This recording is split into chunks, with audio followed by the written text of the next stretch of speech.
Welcome to the Deep Dive. So today we're really digging into the complex story of Ibrahim Traore in Burkina Faso.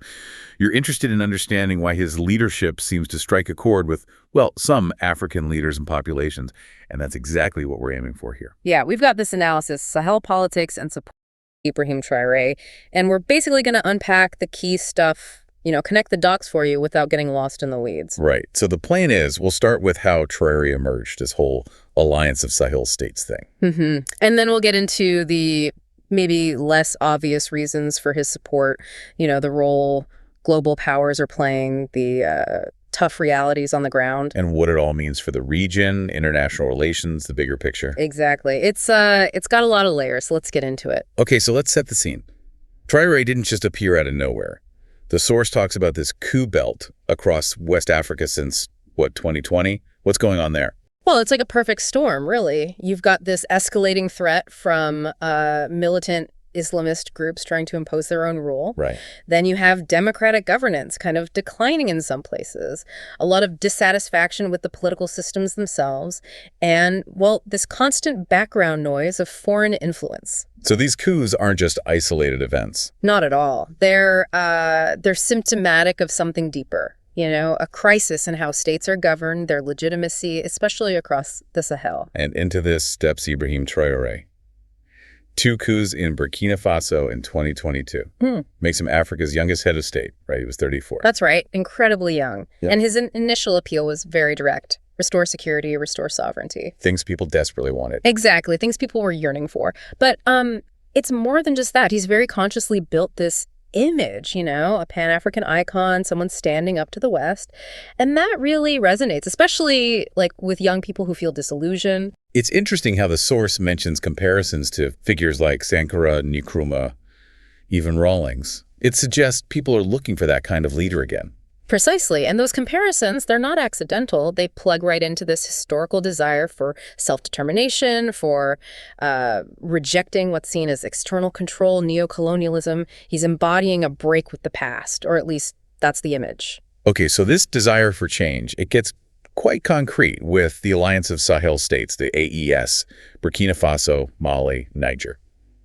Formed in September 2023. This wasn't just symbolic, was it? No, far from it. I mean, it started as a defense pact, right? They were worried about ECOWAS potentially intervening militarily after the coup. ECOWAS being the main regional bloc. Exactly. But the AES quickly became much more ambitious. They're talking serious economic integration, a common market, maybe even a common currency backed by, their natural resources, free movement of people. Wow. And the long-term goal, some kind of federation, a single state. It's huge. That's a massive challenge to ECOWAS. And they didn't just talk, they actually pulled out of ECOWAS in January 2024. They did. And their reasons were pretty sharp. They basically said ECOWAS failed on terrorism. It was too influenced by the West, especially France. Right, the France connection again? And that it cared more about, external governance models than what the region actually needed right now. Traore himself basically said ECOWAS is over. Pretty defiant. And the AES, they're putting things in place. Joint military force, flag, anthem, plans for a common parliament, passports? Yeah, they're moving on it. A joint force of about 5,000 personnel, the shared symbols, work on the common parliament, and biometric passport is apparently underway. So it signals real commitment. It does. And things like abolishing mobile roaming charges between them, a small common tariff on imports from outside the AES, trying to harmonize cultural policy, energy policy, joint infrastructure projects. You see these concrete steps towards building this distinct bloc. The speed is really something makes you wonder, is it sustainable or just driven by this shared obsession right now? And Traore himself, he seems key to this. Young, charismatic, using media really effectively. Even AI-generated stuff. Yeah, he's 37 now, still very young for a head of state. Yeah. He connects, and the media strategy is very deliberate. You see these deep fakes of him giving speeches in different languages. It's a PR push, plain and simple, amplifying his reach. And the anti-imperialist talk is loud. That speech at the Russia-Africa summit, stop behaving like puppets, that must have landed hard. Oh, absolutely. He's tapped into this incredibly powerful anti-colonial feeling, bringing back slogans like, "Fatherland or death, we will win," claiming he's finishing Sankar's work. It links him directly to that liberation struggle history. And the source points to real examples of support, like The loudest applause at an inauguration in Ghana, marches in Burkina, Ghana, Liberia, even Jamaica. Diaspora support, too. Yeah, hands off the AES. Right. We are all Traore. Those kinds of slogans. Support from groups like the Yoruba Nation in Nigeria. It shows a resonance beyond just the Sahel. And other military governments ordering French troops out. Yeah. It suggests a trend, maybe a growing tolerance for military rule, especially among the youth. It certainly looks that way, a sense that maybe the old ways aren't working and perhaps this is, well, a necessary alternative for now. Okay, but it's not just this overt stuff, these alliances and marches. The source talks about covert and tacit support based on shared frustrations. What's underneath it all? Right, and this is maybe even more important. There's this deep, deep disillusionment with traditional politics across the continent. People are frustrated. Frustrated with what exactly? With Western-style democracy, frankly. The perception is that it just hasn't delivered for ordinary people, especially young people. Where are the jobs? Good education, healthcare. The source mentions this phrase, the thievery of what passes for democracy. Strong words. Very strong. And this links back to that tolerance for military rule you mentioned, the Afrobarometer data. Yeah. What did that show? It showed a big jump in Burkina Faso, almost 2/3 thinking the army should step in if leaders abuse power, and about 66% saying they accept military rule now. That's up hugely from around 24% back in 2012. So it's pragmatic, like democracy failed us, maybe the military can fix things. Sort of. It's less about loving military rule, probably, and more about desperation. When the system isn't providing basic security or hope, people look elsewhere. But, is it genuine support or just a lack of better options? That's the question. And that anti-colonial, anti-Western feeling is a big part of this underlying support too, right? Expelling French troops, rejecting IMF loans. Those are powerful symbols. Hugely powerful. They feed directly into this narrative of breaking free from perceived Western control, from imperialism, neocolonialism. It frames him as a leader taking genuine steps towards independence. Then there's this security situation itself.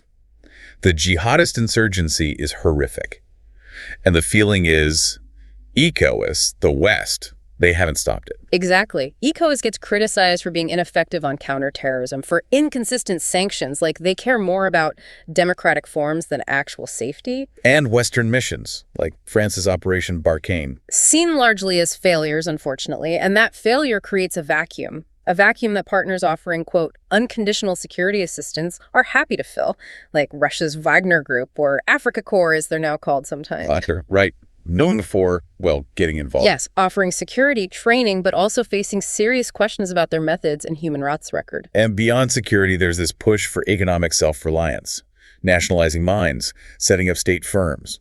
Yeah, taking control of resources, building a gold refinery, inventing an agriculture, infrastructure. It's all part of this narrative. We can stand on our own feet, which, understandably, appeals to many. Okay, this brings us squarely to the geopolitical chessboard. Western partners pull back or are pushed out and others step in. Russia seems to be a major player now. A major player, yeah. A strong alliance partner is how it's described. They're providing training via Wagner Africa Corps, reportedly even protecting leaders, supplying arms to Burkina Faso, maybe to the whole AES force. And what's in it for Russia, besides sticking it to the West? Resources, mainly. Gold, uranium, potentially diamonds. It seems quite transactional. You give us access, we give you military and maybe economic help. We need to watch how that alliance really plays out. And they're active online, too. Propaganda, disinformation. Oh, yes. Boosting Traore's image, pushing anti-Western narratives. It's part of the modern playbook, shaping the information space to fit their goals. What about China? China's engagement is growing too. Military aid, training, lots of infrastructure investment. They're interested in oil and mining as well. And they come with this narrative of being a fellow global South country, offering help without all the Western strings attached, or so it's perceived. And Turkey and Iran are involved now too. Increasingly. Turkey's selling arms, especially drones, doing infrastructure. They have private military companies active too. They're seen as maybe a more cost-efficient option sometimes. Interested in uranium and gold as well. And Iran. Iran's newer on the scene here, but making inroads.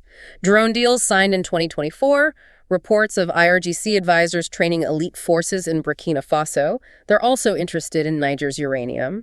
And they easily with that anti-imperialist rhetoric. There's even talk of a tripartite axis, Iran, Russia, African states against so-called NATO neocolonialism. So it's getting crowded. What's the dilemma for the West in all this? Well, the big dilemma is, They're worried about democracy backsliding, human rights abuses, and obviously the growing influence of Russia, China, Iran. But their usual tools aid cuts, sanctions like the U.S. has imposed, suspending trade deals, They can backfire. they can. ECOWAS sanctions, for example, which Russia and China oppose at the UN, are seen as illegal by the AES states and worsen humanitarian problems. Military aid creates that vacuum we talked about. So the West risks pushing these countries further into the arms of rivals. It's a really tricky balance. And this raises that critical question again. Are these countries achieving real independence or just swapping one set of external influences for another, especially with Russia's focus on resources? That is the million-dollar question, isn't it? The rhetoric is sovereignty, but the reality involves new dependencies. It's a very complex calculation these Sahelian states are making. Okay, but let's shift focus from the geopolitics to the actual situation inside Burkina Faso. Okay. Because despite the promises, the source says the security crisis is actually getting worse under Traore. Yeah, that's the really sobering part. The data suggests violent events are increasing. Fatalities are way up over 6,000 just since the start of 2024, apparently. So the pledge to fix security hasn't panned out. Not according to these figures. Jihadist groups seem to be expanding, ethnic tensions are getting worse, and there are even questions about the effectiveness of the Russian mercenaries. One report cited suggests violence and fatalities actually increased where they were involved. And beyond security, authoritarianism, human rights issues. There are definite concerns. Reports of crackdowns on opposition, media, civil society. Critics, even doctors, magistrates allegedly sent to the front lines as punishment, and very worrying allegations of massacres by state security forces or allied militias, which just fuels more ethnic violence. And Traore extending his own time in power. Didn't he promise a transition? He did initially, but now his mandate's been extended for 5 years, and he's apparently allowed himself to run in future elections. That definitely backtracks on the democratic transition promises. It looks more like consolidating power. The source also makes this point about propaganda versus reality, that the loudest pro-Traore voices might be outside the country, disconnected from daily life there. Right. There's a gap between the slick social media campaigns, the image being projected, and the lived experience.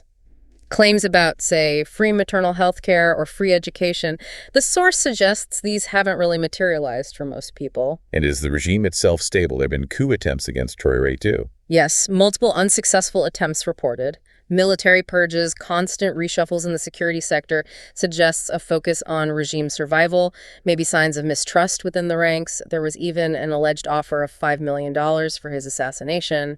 So beneath the surface, still very unstable. Military juntas often are, even with popular support. Internal rivalries, power struggles. It's inherent in the system. So pulling back again, what are the wider implications of all this? For the region, for international relations, the split in ECOWAS seems huge. It's a major fracture. It really undermines decades of work on West African integration, and it makes it much harder to coordinate responses to things like terrorism, which affects everyone. The weak response from other regional bodies, the AU's inconsistency on coup, it erodes the continent's overall commitment to democratic transitions. And this contagion effect you mentioned earlier, one coup encouraging others. That's the fear. That success, even temporary success, emboldens military figures elsewhere, could lead to a wider democratic unraveling, as the source puts it, a really dangerous possibility. And Africa, especially the Sahel, becomes this new front line for global power competition. It really seems that way. Non-Western powers are filling the vacuum. Sahelian states are playing them off against each other. Multi-alignment, they call it. Gives them some autonomy, perhaps, but also creates these new dependencies we discussed. So the Sahel is kind of a test case for this emerging multipolar world. Absolutely. It's a key theater where these shifts are playing out, how these juntas navigate it, how external powers respond. It could be a sign of things to come in international relations. And we can't forget the human cost in all this, the displacement, the hunger. Devastating. Around 2 million internally displaced in Burkina Faso alone. Widespread food insecurity, schools closed, health facilities shut down. The humanitarian consequences of this instability are immense and ongoing. Right. So wrapping up, it's this really complicated picture. Support for Traore seems driven by this mix of anti-Western feeling, real disillusionment with past governance, and some shrewd geopolitical games. Yeah, but then you contrast that sharply with the reality on the ground. Worsening security, growing authoritarianism. It's that core tension, isn't it? The appeal of the strong leader, the anti-imperialist hero, versus the messy, often brutal reality and the potential costs down the line. Exactly. It captures the dilemma perfectly. Which brings us to a final thought for you, the listener. Thinking about everything we've discussed, especially these new dependencies, is this pursuit of sovereignty in the Sahel, relying on these new partners like Russia or others, truly leading to self-determination? Or is it perhaps just swapping one form of external influence for another? Something to really consider, thinking about the long-term future for the people in Burkina Faso and indeed the whole region. Thanks for joining us for this deep dive.